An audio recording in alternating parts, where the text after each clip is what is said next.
Well, before this NHL season started, a lot of experts had the New Jersey Devils making a very deep Stanley Cup run. And yet instead, today we're going to be asking the question, do the New Jersey Devils need to blow it up this offseason? Hey everybody, welcome into Clearing the Benches, your one-stop shop for daily fresh hockey content. If you go ahead and hit your subscribe button right now, every single day we'll bring you a new hockey video to enjoy. Well, looking at the New Jersey Devils, the season's only got a handful of games left, and they are nowhere near a playoff spot. I'm friends with a lot of Devils fans, and I've been asking them pretty much all year long what's going on with the Devils, and I reached out to a few of them just the other day, and all of them pretty much gave me the same reasons. So today we're going to go over those reasons, why we think the Devils came off the track, and what it's going to take to get them back on the track. First up, and this is what they all said across the board. These guys are all hardcore Devils fans. And they said the first thing they need to do is figure out what's going on with the GM, Tommy Fitzgerald, and if they're keeping him or if they're going to let him go. And the next thing they all said was if they keep him, they need to bring in Kevin Dineen from Utica. He's coaching the Comets right now. They only had about a 500 record this year, but at least he would be a guy who's used to working with young kids, and he would be familiar with, you know, the Devils coaching system and their defensive structure, the things that they like to do on the ice. Or they could go out and they could tell Tommy Fitzgerald, hey, thanks for coming out, but we're going to bring a new GM.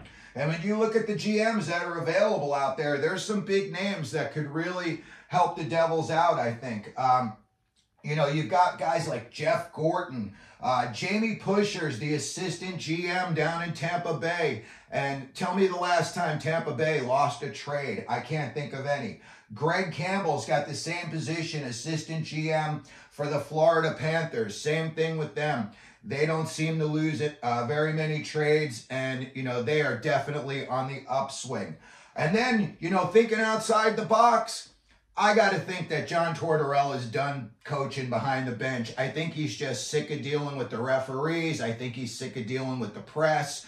And I think he's going to move up to a front office job. Now, I know that the Flyers have already got their GM and, you know, president all locked up. So they could create a job for John Tortorella so he could work in the front office. And again, he would get out from behind the bench and all that media scrutiny. Or they could say to him, you want to be the GM of the New Jersey Devils. And I would think that a guy like Torts, who's looking to get out of coaching and wants to move up, come on, they're handing you off pretty much the dream position. And I could see him, if, you know, they did bring in Tortorella, I could see him turning around real fast and calling a guy like Craig Berube and saying, hey, how about it, you and me? I'll be upstairs, you're behind the bench, let's make this happen. So there's definitely a lot of good options out there as far as the Devils are concerned. And again, after figuring out the GM situation, you know, they are going to have to figure out what they're going to do behind the bench. I don't think Travis Green is there for the long term. And you don't know if you're going to bring in, you know, again, there's other coaches that are available out there right now. A lot of good ones too. You know, you got Jay Woodcroft, you got Berube, Gallant is out there. And if the Devils wanted to go back into their own well, a guy like Kirk Muller, you know, he's been around forever. He stayed in the hockey game after he retired, and his name has always come up when there's been coaching positions available. And I think, you know what, for the fan base, maybe it would just calm things down a little bit if you bought in a guy, you know, that the fans are used to already. And then next up, and this was one that a couple of guys had this really higher up than the coaching or the GM, and they said, what is going on with Dougie Hamilton? They said he tore his pec muscle, like, I guess it was way back in November, and they said right away he's going to be in the longer variety in terms of recovery, and they said about 6 months, which is just about now. And when you look on the internet, there's not a whole lot, except they just announced a few days ago disappointing news concerning Dougie Hamilton's recovery. And he's going to be out the rest of the season. Now, when I look at the Devils, And I look at what they've got Hamilton locked up for. I mean, that is huge money for a long time. And I know, you know, I'm not a big Dougie Hamilton fan, and the guys that I talked to, they even said to me, we're not all like, you know, Dougie Hamilton for the Norris Trophy, but they said that was the big, you know, noticeable difference between last year. You know, he had about 75 points last year for the Devils from the back end. I think he had like 22 goals. He had a really big year for them, and they, you know, projected that he was going to even do bigger things this year before he got hurt. But that's a long time for really an injury. You know, they're not even mentioning whether he's skating or not. And at 30 years old, I would think if he's having this much trouble coming back from like a pec injury, could this be the end of the line for him?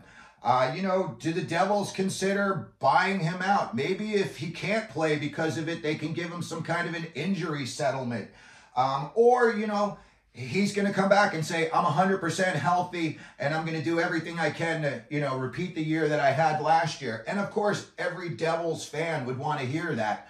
So, but those are the options really. And I think, you know, Dougie Hamilton could be the key piece in this puzzle. And if they figure that out, it could, you know, send them back on the juggernaut that they were on last year. But they're definitely going to have to figure that out.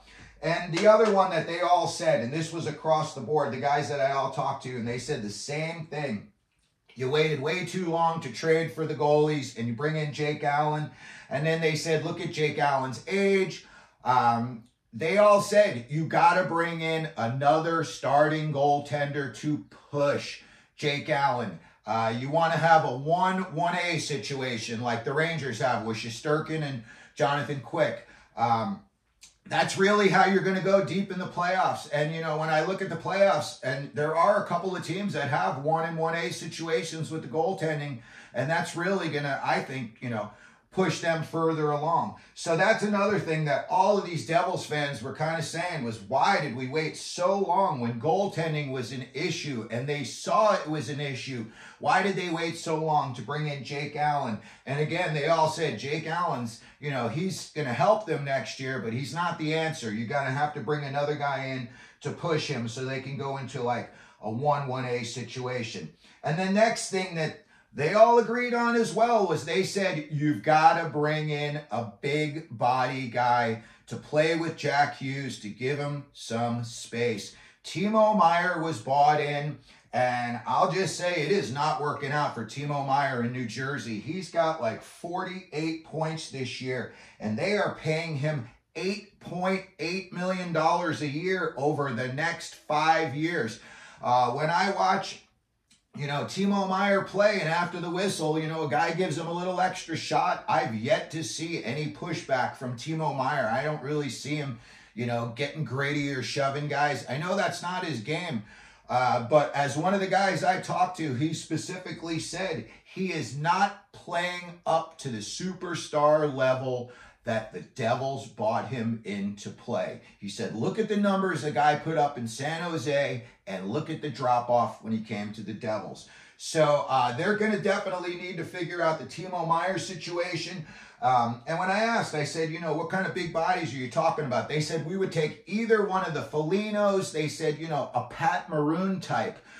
Somebody that, you know, if they need to, these guys are going to drop the gloves, but it's also got to be somebody that you could put out with Jack Hughes every single shift. And it's not going to be slowing Jack Hughes down. He's not going to have to keep looking over his shoulder, telling the guy, hurry up, keep up out here. So that was another thing that they all said was, you know, you got to get somebody that you can physically have close by to Jack Hughes when he's out there to give him some more space. And, you know, I think that's a big move. You know, Bruins just bought in Pat Maroon. You know, you look at guys, those big body guys are in high demand, you know. Foligno brothers, they bought in one of the Folignos to keep an eye on Connor Bedard, and so far that's working out for them in Chicago. And the other thing that we were going to talk about was, do the Devils go back to the old school Devil well? And do they just say, you know what, we owe it to our fan base. It's not working out with what we're doing. Why don't we at least try this? And, you know, one of my buddies said to me, listen, How awesome would it be if we woke up tomorrow and the Devils announced that they had hired Ken Danico to be their coach, and then you had a guy like Marty Brodeur or Scott Stevens come in and take over as the GM. Maybe these guys don't have that kind of coaching, GM, executive pedigree, but these are like in-your-face types of guys. These are guys that look you in the eye. So I think, when they're talking to other GMs, you're going to get the respect that, they deserve. No one's going to look at Scott Stevens and tell him, oh, yeah, you don't know what you're talking about, because the guy does know what he's talking about. So that's another option I think that the Devils could be looking at in the future. But this offseason is going to be very, very busy for the Devils, and I think they are going to be under a lot of scrutiny. I think their fans are expecting them to have a big bounce-back season. I think they all want answers in the GM. They all want answers about the coach. They all want to know what's going on with Dougie Hamilton. They know that they've got to bring in another goalie. It didn't work out. That kind of hampered them all this year. And the other thing they all said was, you got to give Jack Hughes a little bit more space. Somebody to come in and keep these other guys at a distance. So anyway, that's what we're going to talk about for today as far as the Devils are concerned. Let me know what you think down in the comment section. Let me know if you think the Devils should blow it up. If they, if they're on the right track, they just need to tinker with it a little bit. If you could, hit your subscribe button, hit your like button. And as we always do here, clearing the benches, let them know you're out there.